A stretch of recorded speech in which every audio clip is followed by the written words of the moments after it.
소월 김정식과 윤동주. 정치를 하다 보면 갈자리 안 갈자리 가리지 않고 가는 경우가 많다. 남의 집 상가는 물론이고 회갑집이나 돌잔치집까지 오라고 하거나 말거나 내 멋대로 간다. 때로는 그런 잔치집에 눌러앉아 동네 사람들과 어울려 술 한잔 걸칠 때가 다반사다. 그런 때에는 좌중들이 박수를 치면서 꼭 한 곡 조법업으로 성화를 하는 경우도 없지 않다. 그때마다 나는 곤욕을 치른다. 음치인데다가 아는 노래가 없으니 말이다. 그러나 다행히도 젊었을 때부터 부르던 노래가 딱 하나가 있었다. 그것은 나그네의 서름이다. 오늘도 걷는다마는 정처 없는 이 발길하고 부르는 노래다. 누구의 작품인지 누구의 노래인지도 모르면서 무조건 목청을 높였다.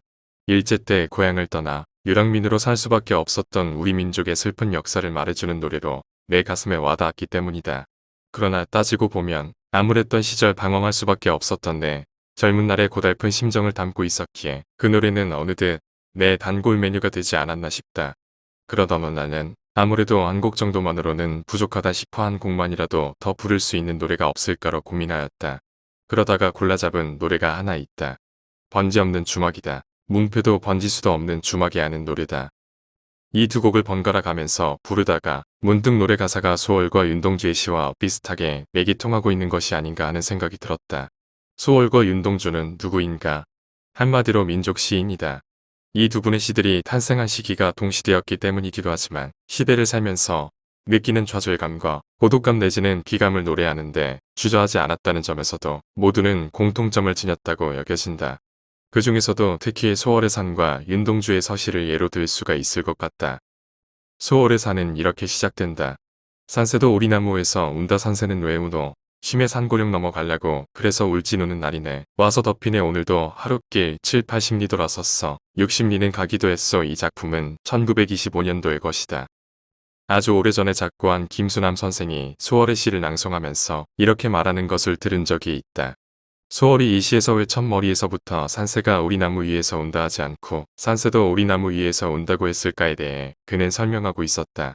산새가로 하지 않고 산새도라고 한 것은 그만한 이유가 있다는 것이다. 나라 잃은 백성이 어찌 울지 않고 백일 수 있으랴. 백성만 운 것이 아니라 산천초목도 울고 축생들도 우는데 산새인들 안 울고 있을 수 있었겠는가. 그래서 산새도 운다고 했다는 것이다. 그렇다면 윤동주의 경우는 어떤가? 윤동주는 서시에서 한 점 부끄럼이 없기를 일세 이는 바람에도 괴로웠다. 그리고 그 연은 이렇게 맺고 있다. 오늘 밤에도 별이 바람에 스치운다. 1941년 작품이다. 사람이 살면서 어찌 한 점 부끄럼이 없을 수 있을까?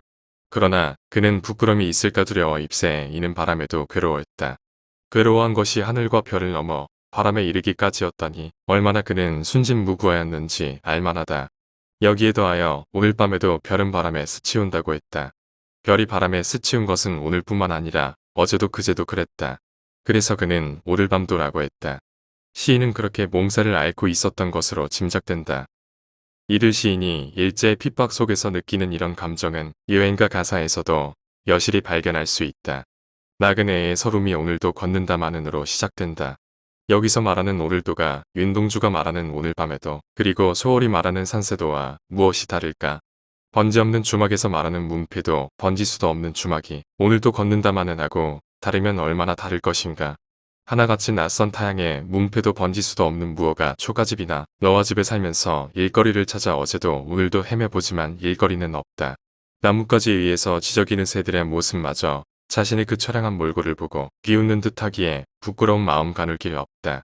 부끄러운 마음을 달랠 길 없어 입새에 이는 바람에도 움찔하지만 별은 오늘 밤에도 바람에 스치울 뿐 앞길을 비춰주지 않는다. 시대의 모습이 시와 노래 가사에서 여견히 보이는 것 같다. 우리는 이런 시대를 살았다. 절망의 시대, 희망을 찾을 수 없는 시대, 쫓기고 쫓기면서 밤을 낮삼아 미친 사람처럼 독립운동에 헌신한 사람도 있었지만 대부분의 사람들은 목에 불칠이라도 하려고 오늘도 또 오늘도 정처 없는 길을 걸어야 했다. 그러다가 행을 맞았다. 적수공권으로 일어선 대한민국 국민의 기적과 같은 위대한 업적을 우리는 지금 맛보고 있다. 이런 우리의 자랑스러운 역사를 친일파 어쩌고 하면서 폄훼하려는 일군의 사람들이 있으니 참으로 한심한 일이다. 언제나 철이 들려나. 김중희 초대 환경부 장관